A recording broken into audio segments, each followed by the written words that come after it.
É incrível como, ao conversar com um petista, a gente percebe que eles não admitem os erros de jeito nenhum.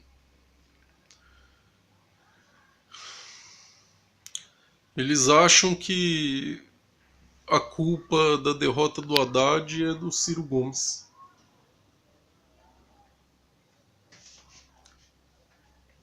Ciro Gomes foi traíra porque não subiu no palanque com o Haddad.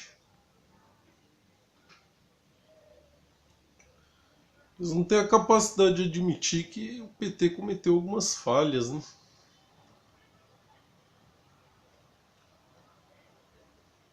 Por exemplo,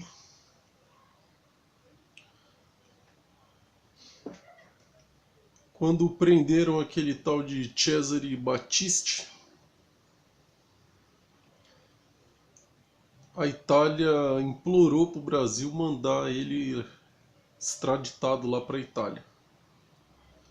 Na época, o presidente Lula ficou de decidir, né? O Supremo deu ao Lula a permissão ou a obrigação de decidir o destino do Cesare Battisti. E o Lula disse que ele era um preso político e por isso não ia extraditar ele.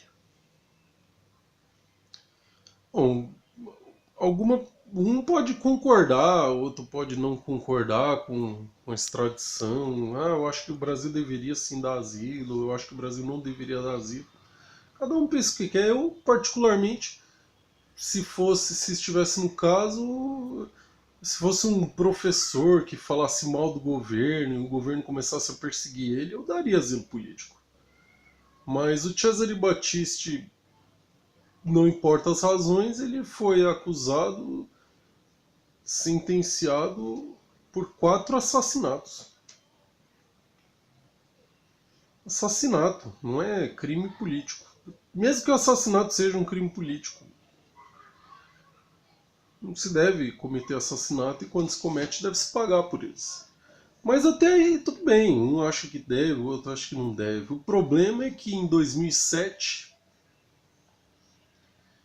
no PAN do Rio, 3 atletas que não fizeram mal para ninguém, eles são apenas esportistas, eles pediram asilo político, eles fugiram da concentração cubana e pediram asilo político para o Brasil. Bom, se o Lula é a favor de conceder asilo, conceda para todo mundo. Se ele é contra, seja contra para todo mundo. Ó, não aceito ninguém, não vou aceitar ninguém. O problema é que ele deu asilo ao Cesare Battisti, que é acusado de 4 assassinatos, e os 3 atletas cubanos ele devolveu para o Fidel Castro. Ele negou asilo para 3 atletas que não fizeram mal para ninguém. Pô, o cara quer o quê? O cara quer que o povo fique feliz. A gente sabe por que ele devolveu. É porque é o Fidel Castro, ele é amiguinho do cara. Tá, beleza, mas e daí? É falta de incoerência. É falta de incoerência. E essa falta de incoerência, em muitos momentos, pesou contra o PT na hora da decisão. E o Haddad entrou só para atrapalhar o Ciro, só para atrapalhar um debate consciente dos problemas do Brasil e das soluções do Brasil.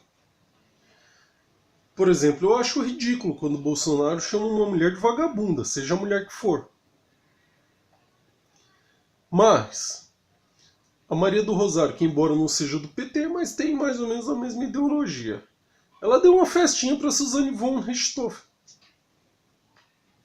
Eu não acho que as pessoas deveriam pegar a Suzane Richthofen, arrancar a pele dela com um canivete, um canivetezinho cego e depois que arrancasse a pele dela, ou pelo menos parte da pele antes que ela morresse, rolasse ela na areia para ficar milanesa, colocasse pendurada de cabeça para baixo no sol para secar, depois recosturasse a pele, catasse um porrete, batesse com um porrete na pele dela toda com aquelas pedrinhas de areia assim, imagina a dor que a mulher ia sentir, e depois, se ela ainda escapasse viva, desse um tiro na nuca e jogasse o corpo para os abutres comerem. Eu não faria isso com ela. Eu acho que o Brasil poderia pensar a possibilidade de ter pena de morte. Aí ela iria sentar numa cadeira bonitinha, tomar uma injeçãozinha, dormir que nem um bebezinho, tomar outra injeção e morrer. Ah, mas você é contra a pena de morte. Tudo bem, então prende a vida inteira. Mas não dá uma festinha para uma mulher que matou o pai e a mãe. Não é que ela matou um ser humano, que eu não tenho coragem de dar um soco em alguém. Ela matou o pai e a mãe. E a Maria do Rosário dá uma festinha para ela e fala que ela é uma grande mulher. Quer dizer, é complicado, né? Você cometer alguns erros desses, porque a população olha para aquilo e fala: Meu, o que, que é isso?